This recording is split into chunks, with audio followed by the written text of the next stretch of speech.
I recently had someone reach out to me right here on YouTube to ask the question, Michelle, how do I protect myself as an independent contractor?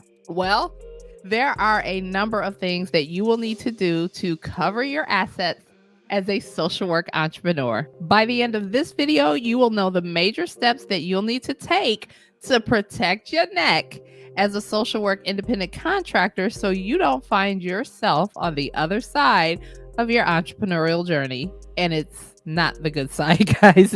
It's not the good side of your entrepreneurial journey. In this video, I am going to share 7 things that you need to do to protect yourself as a social work independent contractor. So let's get into it. Hi there, everybody, and welcome back to my little piece of YouTube real estate. If you are new here, my name is Michelle, and on this channel, I share tips, tools, strategies, and resources for social workers who are looking to start a clinical private practice or digital online business. If that is something that sounds interesting to you, please be sure to click the like button. Don't forget to subscribe to my channel and be sure to click the bell icon so you are notified every time I upload a new video. So we are not going to have any fluff in this video. We are going to dig right into the 7 steps that you need to take to protect yourself as an independent contractor. So some of you will go into business for yourselves as independent contractors. Now, you might be a consultant.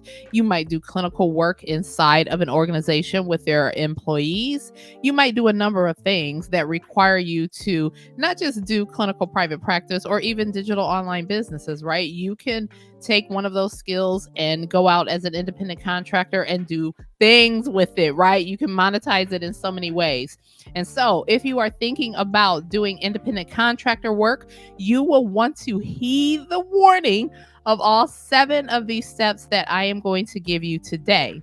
Now, step number 6 is probably the most important step of them all. They're all pretty damn important, but number 6 is going to be super important for you. And so you'll want to stick around to the end of this video to make sure that you get all of these steps so you know how to protect your neck as a social work independent contractor. And so without any further ado, step number 1, the first step that you want to take, you want to read your independent contractor agreement thoroughly.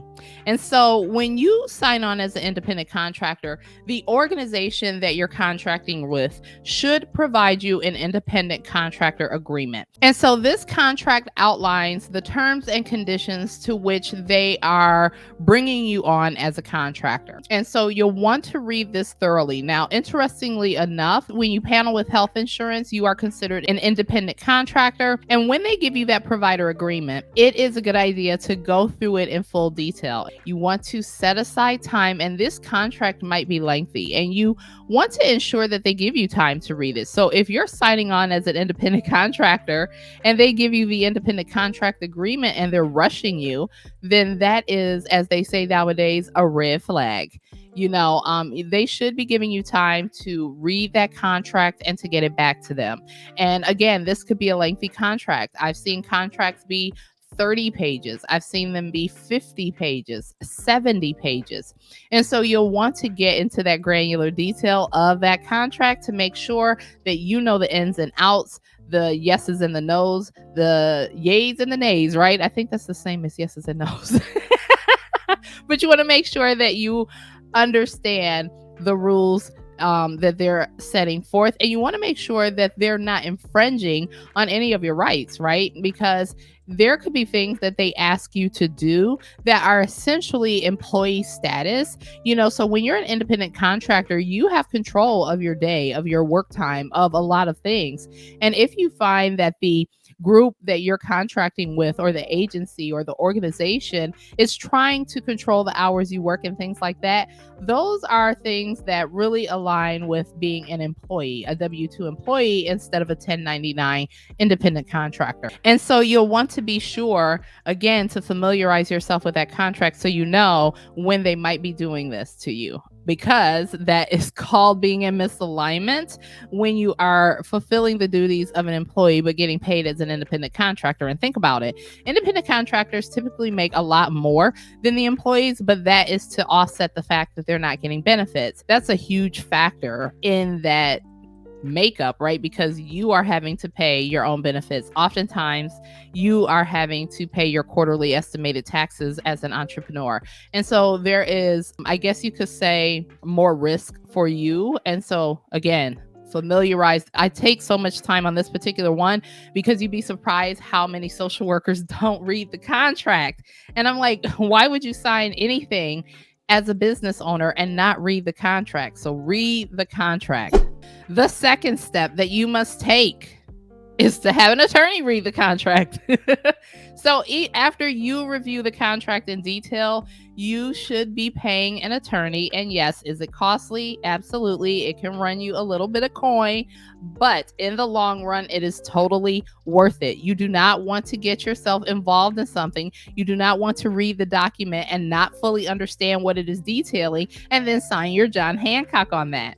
Because if you don't fully understand, you cannot use, I guess, ignorance of understanding as a way to cover yourself if you do something wrong. Or, if they're doing something wrong, you may not be able to fully grasp what's going on if you don't have a full understanding of the contract. And trust me, while the contracts are somewhat understandable, a lot of times there's some legal jargon in there that you may not fully absorb. And I don't know about you guys, but I am not a lawyer.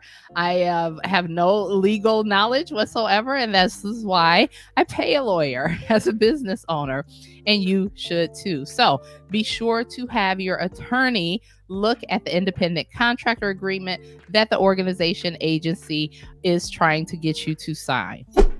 So number 3, the third step that you must take to protect your neck as a social work independent contractor is you must obtain professional liability insurance. And so there's a couple of professional liability insurances that you can get, right? The most common that we know about are malpractice. And one of the other ones that might not be as commonly known is E&O insurance, which stands for errors and omissions insurance. And so based on the services you're rendering as an independent contractor, you might be required to have malpractice insurance, or you might be required to have errors and omissions insurance. Now, is this a true requirement?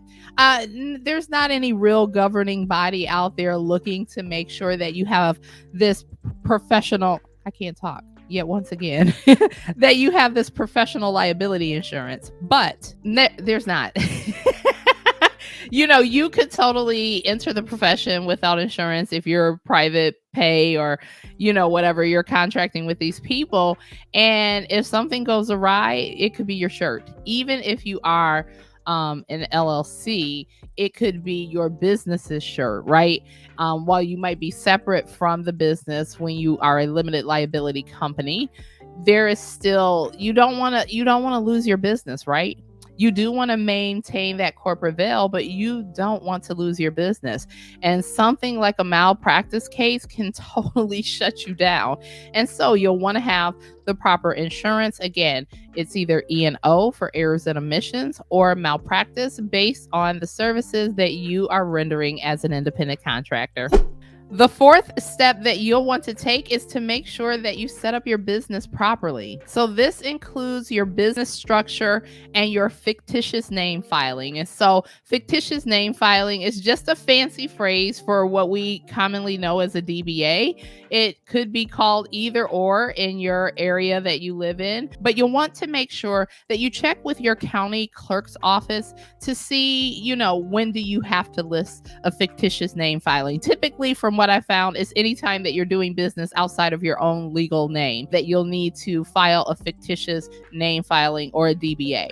Now, again, you also want to look at your business structure. Are you going to be a single member LLC or a multi-member LLC? Will you have a PC, which is a professional corporation, instead of a limited liability company? If you have a professional license, you might need a PLLC because of your professional licensure as as a social worker, right? And so you'll really want to talk with an attorney or an accountant about the proper business structure that you'll need for your independent contracting business.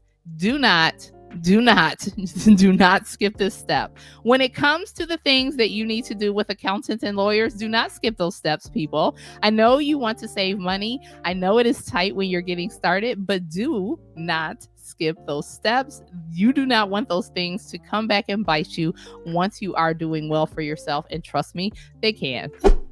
Number 5, the 5th step that you'll want to take is to make sure that you are taking out about 35% of your profits so you can pay your quarterly estimated taxes. Now, I've read places where it's like 20 to 30% is what you need to pay.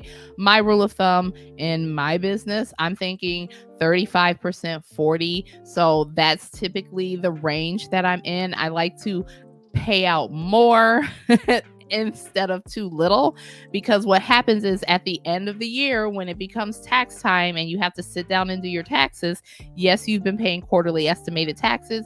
Your tax bill should not be that large at the end of the year, or not as large as it would have been had you not paid quarterly estimated taxes. Last I knew, you are required as a business to pay the quarterly estimated taxes. And if you do not, there is a penalty. And I'll be talking about this subject soon on my podcast in about 2 weeks. So if you are not familiar with the podcast, please be sure to go on over to Swell the Podcast. You can find it streaming on all platforms, including iHeartRadio, Pandora Music, and Spotify, iTunes, Stitcher, all the things. You can even find it on my website dedicated to the podcast called swellthepodcast.com. So go check it out and listen out for that episode as I discuss taxes. I'm not a tax professional, but I'm just going to tell you the things that I have to do. And we've arrived at number 6, one of which I feel is probably the most important. Could have been like the first rule, but really the first rule is that independent contractor agreement. But number 6 is super important because you want to make sure that you come with your own agreement, right?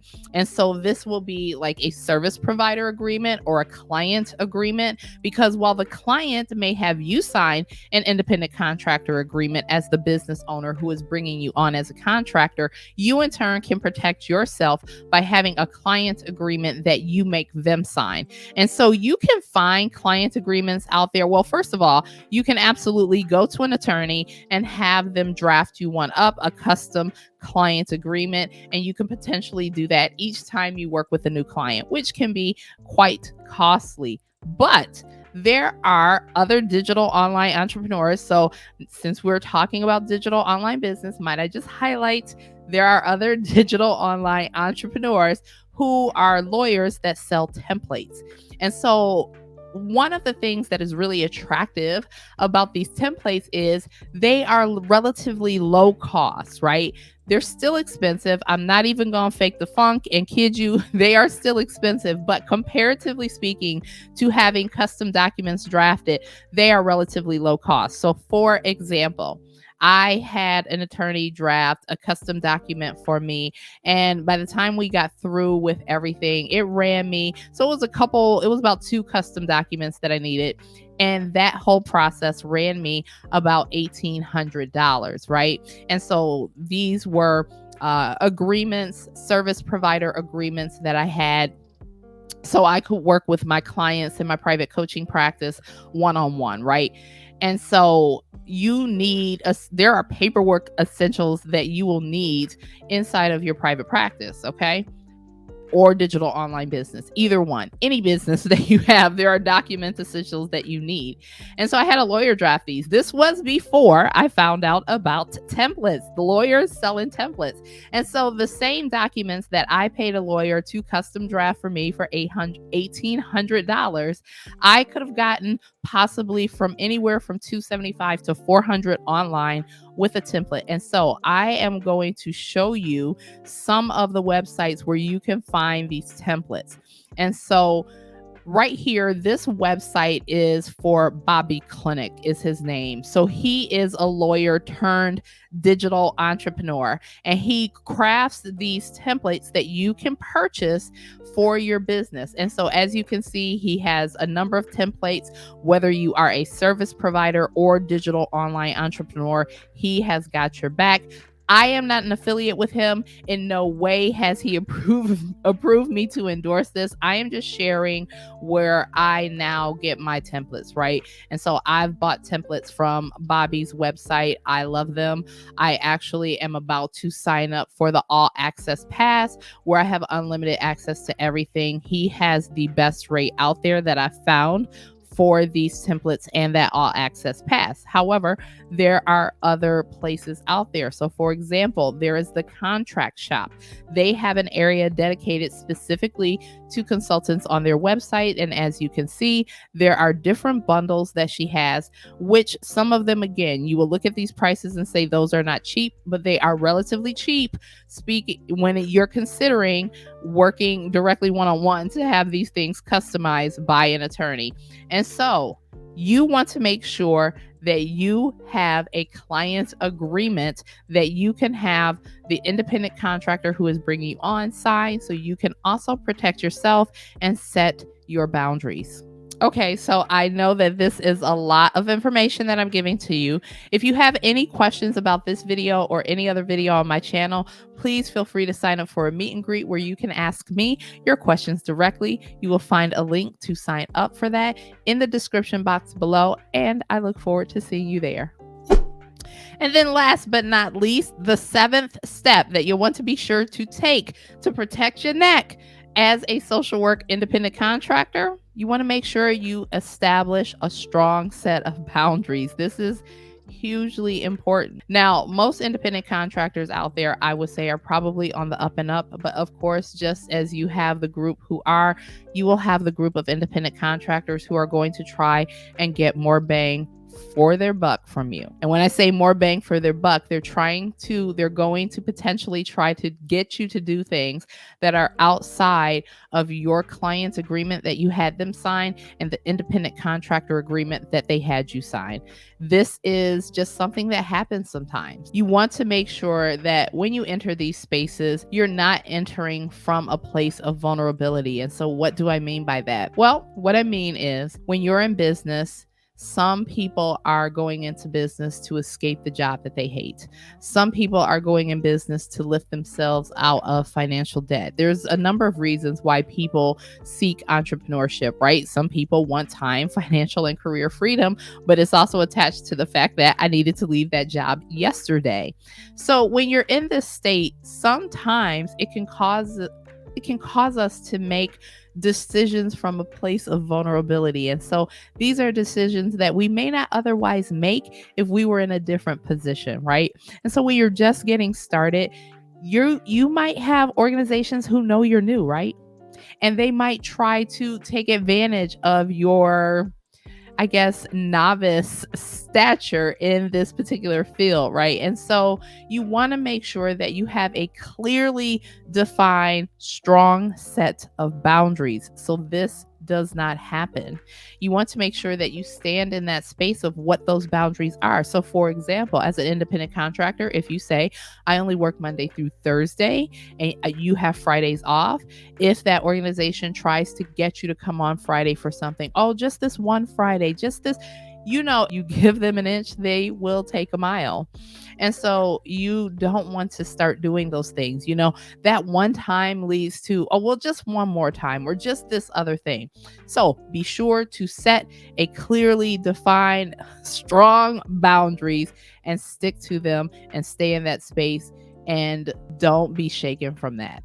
Ultimately, you need to be strong, super, super strong, and not just as an independent contractor, but as an entrepreneur as a whole. You need to be super strong in the ability to say no. You just have to. So these things that I've outlined, have they provided you some additional clarity on how to protect yourself as a social work independent contractor? If so, jump into the comments and share your thoughts. I am curious to know. And there you have it, how to protect your neck as a social work independent contractor entrepreneur. If you found this video valuable, please be sure to click the like button. Don't forget to subscribe to my channel and be sure to hit the bell icon so you are notified every time I make a new upload. On my next Masterclass Monday, I am going to share with you how to start your digital online business like a pro. Be sure to check out these 2 videos. And until next time, this is your girl Michelle saying, stop waiting.